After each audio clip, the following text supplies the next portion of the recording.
എന്നത്തെയും പോലെ ഇന്ന് മാലിലോട്ട് പോവാണ് കേട്ടോ. സാധനം വാങ്ങാനാണ് പോകുന്നത്.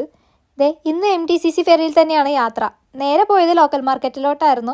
ഞാൻ ഇവിടെ ആദ്യമായിട്ടാണ് വരുന്നത്. എന്തായാലും ലോക്കൽ മാർക്കറ്റിലൊന്ന് കയറി നോക്കാമെന്ന് വിചാരിച്ചു. നമുക്ക് ആവശ്യമുള്ള സാധനങ്ങൾ അവിടെ കിട്ടുമെന്നുള്ളത്. ഇവിടെ 2 മാർക്കറ്റുകളാണ് മെയിനായിട്ടുള്ളത് കേട്ടോ. അവിടെ പോയപ്പോൾ അവിടെ കൂടുതലും മാൽദീവിയൻ ട്രഡീഷണൽ ഫുഡ് ഐറ്റംസ് ആയിരുന്നു ഉണ്ടായിരുന്നത്. അവരതൊക്കെ എനിക്ക് ടേസ്റ്റ് ചെയ്യാൻ വേണ്ടി തന്നു. പിന്നെ കുറച്ച് ഫ്രൂട്ട്സൊക്കെ ഉണ്ടായിരുന്നു കേട്ടോ. അപ്പോൾ ഓരോന്നോരോന്ന് ഞാൻ ടേസ്റ്റ് ചെയ്ത് എനിക്ക് ഭയങ്കരമായിട്ട് ഇഷ്ടമായിട്ടോ. എല്ലാം സ്വീറ്റായിരുന്നു, നല്ല രസം ഉണ്ടായിരുന്നു കഴിക്കാൻ വേണ്ടിയിട്ട്. അങ്ങനെ അവിടെ നിന്ന് കൂടുതലൊന്നും വാങ്ങിയില്ല. കുറച്ച് ഫ്രൂട്ട്സ് വാങ്ങിയിട്ട് നേരെ അവിടെ നിന്ന് ഇറങ്ങാൻ വേണ്ടി പോവാണ്. ഇവിടെ ഈ മാർക്കറ്റിൽ അങ്ങനെ ഫ്രൂട്ട്സും വെജിറ്റബിൾസും ഇല്ല. ഇവിടെ കൂടുതൽ ഉണക്ക മീനും പിന്നെ ഇവരുടെ കുറേ ട്രഡീഷണൽ ഐറ്റംസ് അങ്ങനെയുള്ള കാര്യങ്ങളാണ് കേട്ടോ കൂടുതലുള്ളത്. ഇതിൻ്റെ നേരെ ഓപ്പോസിറ്റാണ് അടുത്ത മാർക്കറ്റ് വരുന്നത്. അപ്പോൾ ഞാൻ എന്തായാലും ഇവിടെ നിന്ന് ഇറങ്ങി. ഇതിൻ്റെ തൊട്ട് മുമ്പിലാണ് കേട്ടോ ഇവിടുത്തെ മീൻ മാർക്കറ്റ് വരുന്നത്. ഇവിടെയാണ് ഫിഷ് മാർക്കറ്റ് വരുന്നത്. ഇന്ന് ഇൻഡിപെൻഡൻസ് ഡേ ആയതുകൊണ്ട് അവിടെ വലിയ തിരക്ക് കാര്യങ്ങളൊന്നും ഇല്ലാന്ന് തോന്നുന്നു.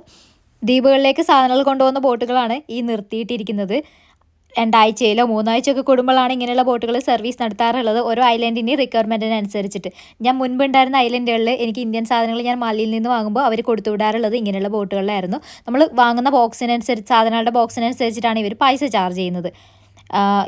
ഇവിടെ നിന്ന് സാധനങ്ങൾ എടുത്ത് ഐലൻഡുകളിലേക്കും ഐലൻഡുകളിൽ നിന്നുള്ള സാധനങ്ങൾ മാലിയിലോട്ടും കൊണ്ടുവരാമെന്നുള്ളതാണ് മെയിനായിട്ട് ഇങ്ങനെയുള്ള ബോട്ടുകൾ ചെയ്യുന്നത്.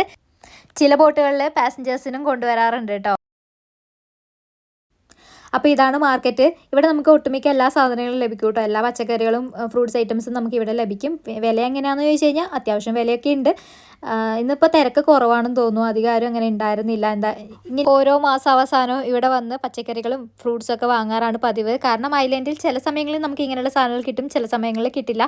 പിന്നെ വിലയും കുറച്ചും കൂടി കൂടുതലായിരിക്കും. അതുകൊണ്ട് ഇവിടെ വന്ന് വാങ്ങുമ്പോൾ കുറച്ച് നമുക്ക് ലാഭം തന്നെയാണ്. പിന്നെ മാസത്തിൽ ഇങ്ങനൊരു യാത്ര എന്ന് പറയുന്നത് നമ്മുടെ മാനസികമായിട്ടൊന്ന് റിഫ്രഷ് ചെയ്യുമല്ലോ.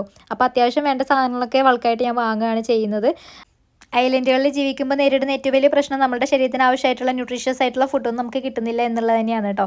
അപ്പോൾ എന്തായാലും അത്യാവശ്യം വേണ്ട ഫ്രൂട്ട്സും വെജിറ്റബിൾസും ഒക്കെ ഞാൻ നോക്കിയിട്ടോ. പിന്നെ ഇവിടെ ബാർഗെയിനിങ് ചെയ്യാൻ പറ്റുമെന്ന് ചോദിച്ചു കഴിഞ്ഞാൽ എനിക്ക് അതിനെക്കുറിച്ച് അറിയില്ല. ഇതുവരെ ഞാൻ അങ്ങനെ ചെയ്തിട്ടില്ല. നമുക്ക് വേണ്ട സാധനങ്ങൾ റേറ്റ് നോക്കി നമുക്ക് വേണ്ട ക്വാണ്ടിറ്റിയിൽ വാങ്ങാറാണ് ഞാൻ ചെയ്യാറുള്ളത്. അപ്പോൾ ഇന്ന് അത്യാവശ്യം തിരക്ക് കുറവ് തന്നെയായിരുന്നു കേട്ടോ. ഇങ്ങനെയൊന്നും ആയിരുന്നില്ല. സാധാരണ പോകുന്ന ദിവസങ്ങളിൽ നിറയെ ആൾക്കാരുണ്ടാവും. അങ്ങനെ നമ്മൾ സാധനങ്ങളൊക്കെ വാങ്ങി പുറത്ത് പോവുകയാണ് കേട്ടോ.